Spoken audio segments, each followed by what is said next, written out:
Merci à vous tous de suivre le journal. Voici les titres de l'actualité de ce jour.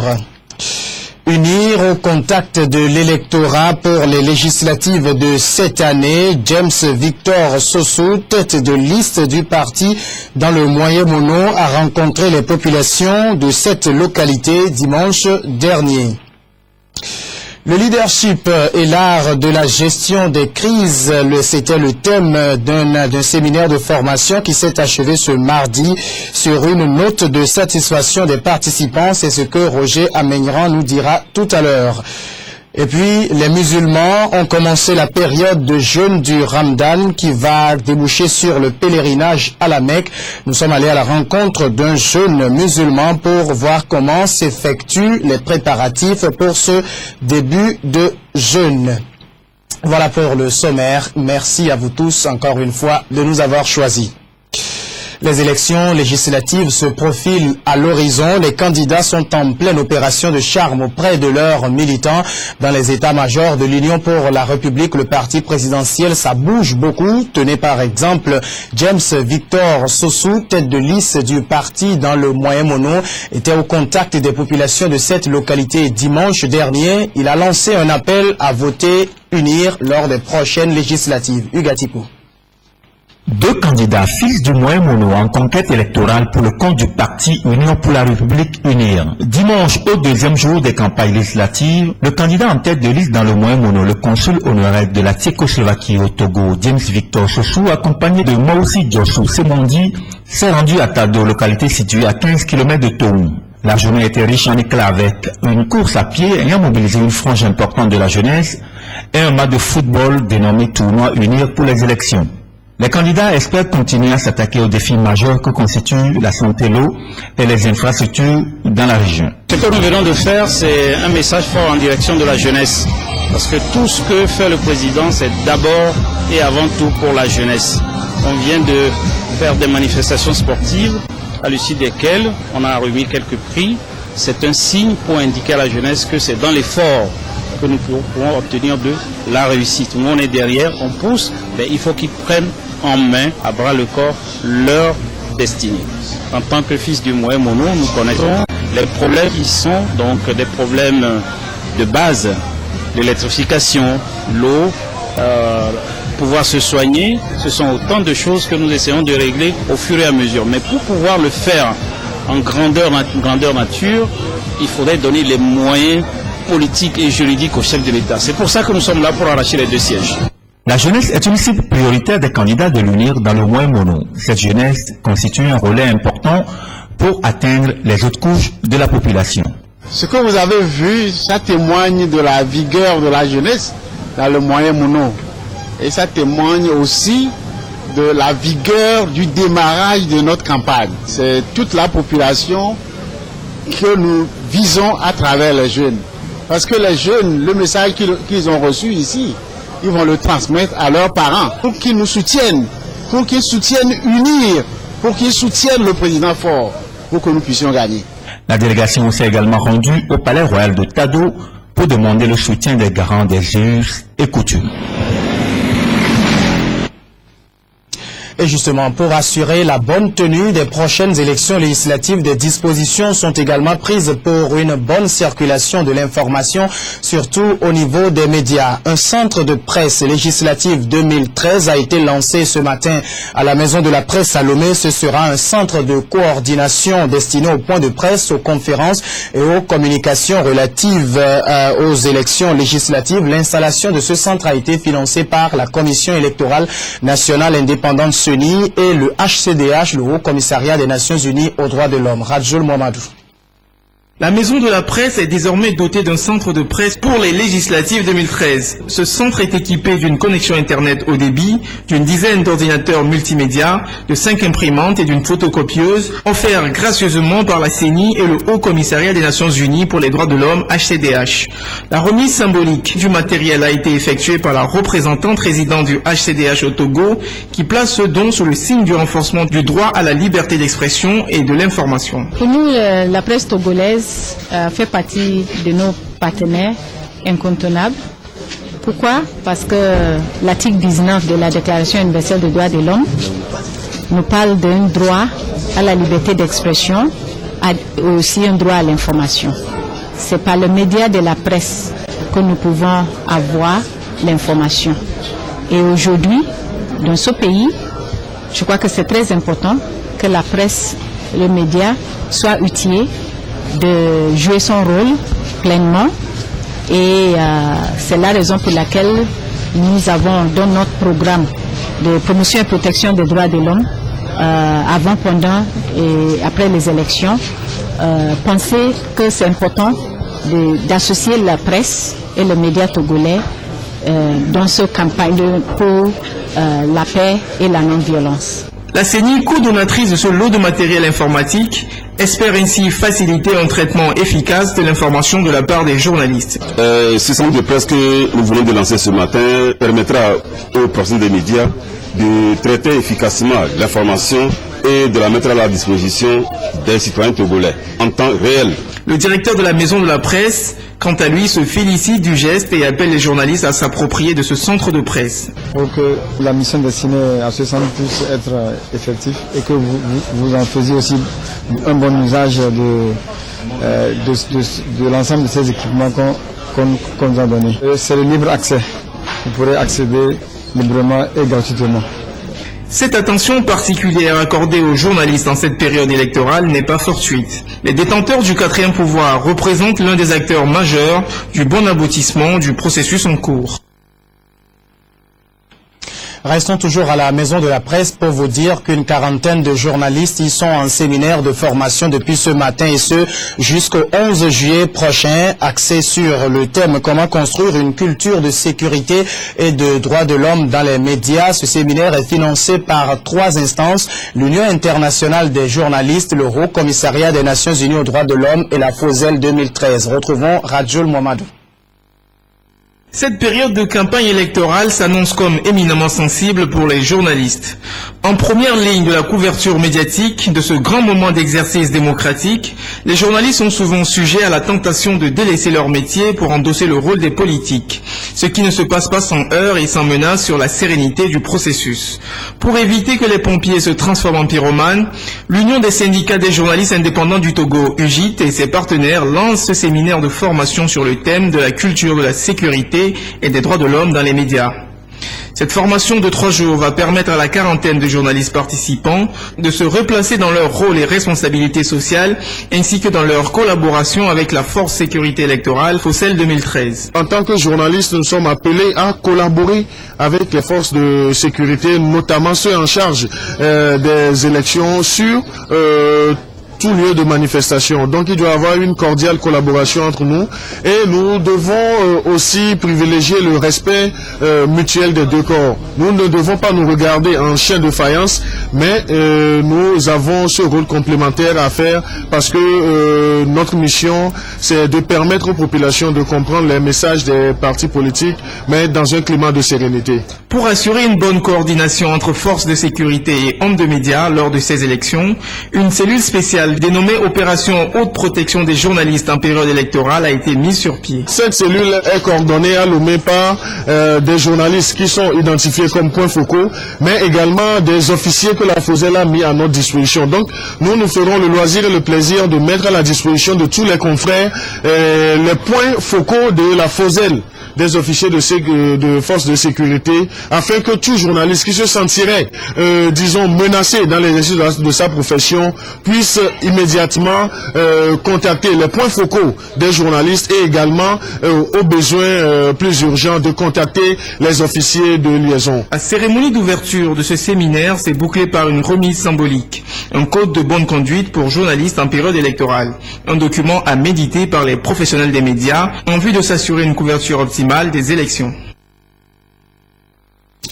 Un séminaire s'ouvre, un autre s'achève. C'est ce mardi que le séminaire de formation sur le leadership et la gestion des conflits s'est achevé. Les participants ont acquis des notions importantes telles que le vivre ensemble et comment œuvrer pour l'essor du pays.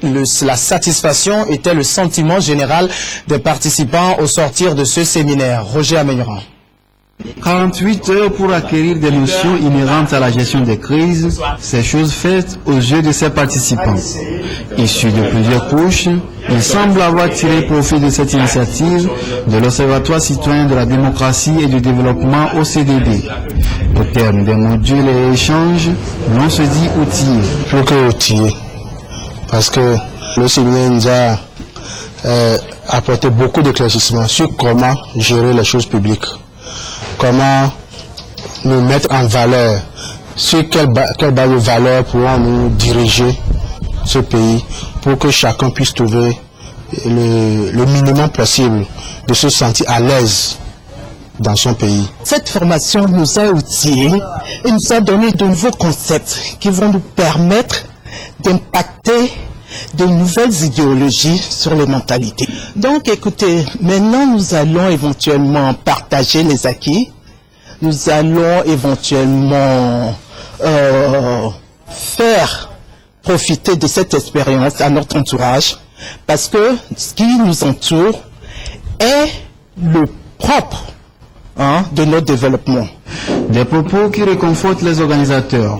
Étant donné que la graine est semée, l'OCDD affirme que les objectifs préfixés sont atteints. Par rapport à ce que nous avons eu en retour, les objectifs sont atteints. Mais ce que nous souhaiterions, c'est qu'il y ait véritablement des formations à divers niveaux.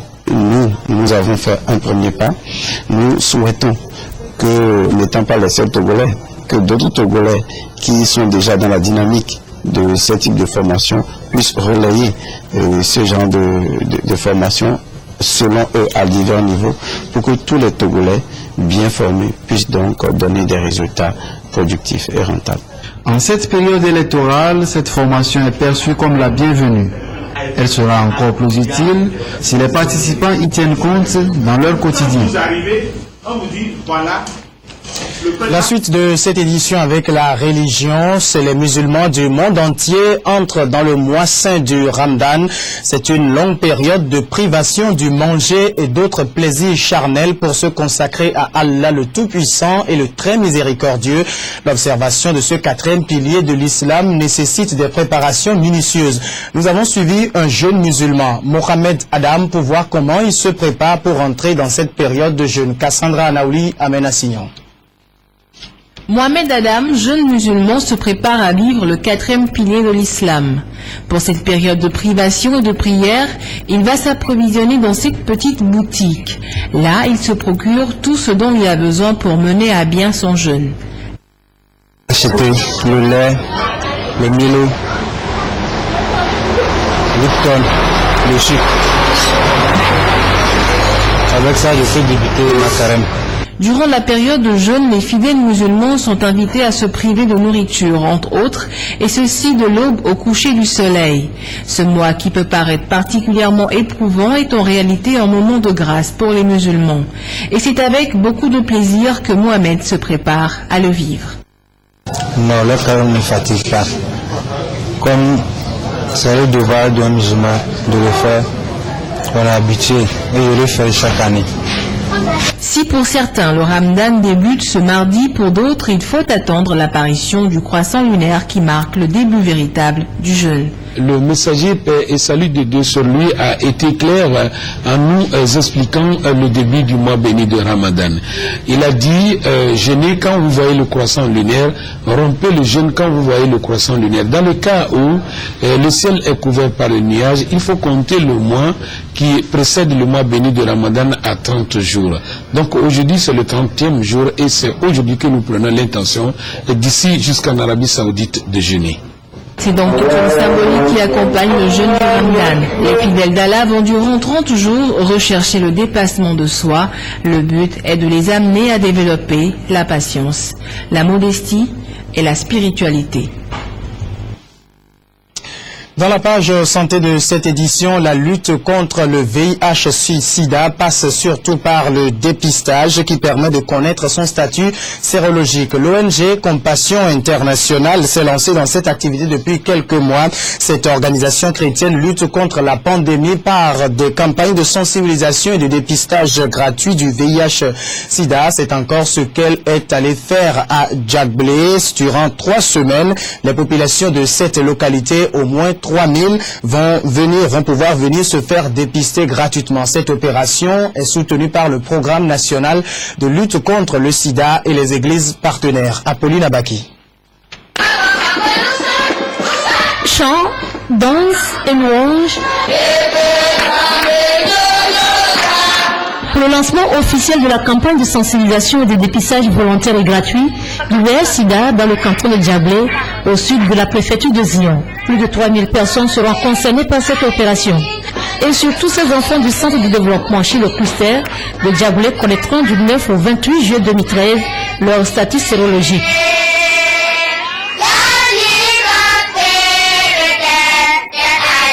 Ceci pour leur permettre de mieux vivre. C'est une initiative de Compassion Internationale Togo. Notre objectif, c'est de pouvoir parler des problèmes de ce VIH-Sida et mobiliser les parents de nos enfants qui sont pris en charge au sein de l'Église et en même temps au niveau de la périphérie de nos églises, afin que eux tous puissent vraiment venir en abondance, se faire tester volontairement et connaître leur situation par rapport au VIH-Sida et par voie de conséquence aider à ce que ce mal soit tant soit peu endigué dans le pays. Partenaire de cette campagne, le Programme national de lutte contre le VIH-Sida PNLS entend accompagner cette initiative avec l'appui de prise en charge des malades. Au cours du dépistage, il y aura des équipes de supervision pour aller veiller à la bonne marche.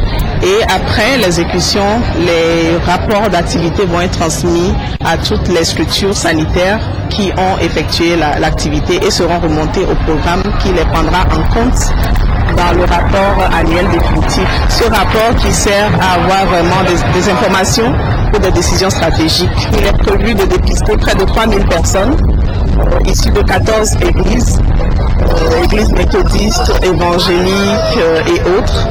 Et donc ces personnes, dès qu'il y aura des positifs, elles seront référées dans nos structures de soins pour la prise en charge gratuite par les ARP. Ici, à Djablé, Compassion Internationale compte 14 églises membres. Et cette organisation chrétienne veut atteindre ses objectifs avec le concours de tous ses partenaires. Poursuivons ce journal avec ce communiqué de la CET, la compagnie d'énergie électrique du Togo. Il nous a été donné de constater que certaines de nos entreprises sous-traitantes n'utilisent pas les matériels et équipements exigés par les standards et normes pour la réalisation des ouvrages électriques. Cette situation déséquilibre le réseau, engendre des pertes en ligne et accroît considérablement le coût d'exploitation de la CET. La CET rappelle aux entreprises sous-traitantes que l'arrêté ministériel numéro 007/MME/ARSE/2012 du 8 février 2012 portant approbation du règlement technique de distribution de l'énergie électrique au Togo lui impose l'agrément des prestataires pour tous travaux de sous-traitance. La CET appelle donc au sens civique et à la responsabilité citoyenne des entreprises pour que les ouvrages demandés soient réalisés dans les normes requises afin d'assurer la sécurité et la permanence du réseau et de maintenir la continuité du service à la clientèle. Le non-respect de cette disposition obligerait la CET à retirer ces entreprises indélicates du processus d'agrément en cours. La CET compte sur la collaboration de tous pour le respect scrupuleux de cette démarche qualité dans la réalisation des travaux. La page internationale pour refermer cette édition, l'Égypte a désormais un nouveau Premier ministre, Hassam El-Beblaoui, ancien ministre des Finances. Sa feuille de route, organiser les élections présidentielles dans 6 mois et les législatives au début de l'année prochaine. Mais les frères musulmans ont l'intention de tout faire pour faire échouer ce calendrier, eux qui réclament toujours le retour au pouvoir de l'ancien président Mohamed Morsi. Ce mardi, ils ont organisé une gigantesque séance de prière en la mémoire des morts de ce lundi. Une prière monstre devant la mosquée du Rabat au Caire. Des milliers de partisans du président déchu, pris pour les martyrs tombés ce lundi, mais aussi et surtout pour continuer à maintenir la pression. L'objectif, générer au maximum le calendrier de transition annoncé par le président par intérim Adli Mansour. Dans 6 mois, une présidentielle sera organisée. Début 2014, des législatives. Un comité constitutionnel devrait être nommé très vite. Mais les frères musulmans comptent bien faire en sorte que cela n'arrive jamais. Nous ne reconnaissons pas le coup d'État militaire et tout ce qui s'est produit après. Donc il n'y a pas besoin de parler de décret parce qu'ils ont été pris par des gens qui n'ont aucune légitimité. Le président par intérim a aussi ordonné l'ouverture d'une enquête sur les violences d'hier. 50 morts, des centaines de blessés et une polémique qui enfle. L'armée a-t-elle tiré sur les pro-Morsi ou a-t-elle seulement riposté? Vidéos et témoignages à l'appui, les deux camps s'affrontent. Mais quelles que soient les responsabilités, la crainte de voir l'Égypte sombrer dans la guerre civile se propage. L'Union européenne appelle à éviter l'escalade de la violence. Les États-Unis prônent la retenue. Nous condamnons fermement la violence et rejetons les appels à la violence. Nous exprimons nos condoléances pour les victimes et leurs familles et nous souhaitons un prompt rétablissement à ceux qui ont été blessés. Nous demandons à l'armée de faire preuve d'un maximum de retenue à l'égard des manifestants et nous demandons également aux manifestants à défiler dans le calme. Mais les images de ce que certains appellent déjà un massacre ne risquent pas d'apaiser les tensions. Les frères musulmans ont appelé leurs partisans à manifester ce mardi. Fin de cette édition, merci à toutes et à tous de l'avoir suivi.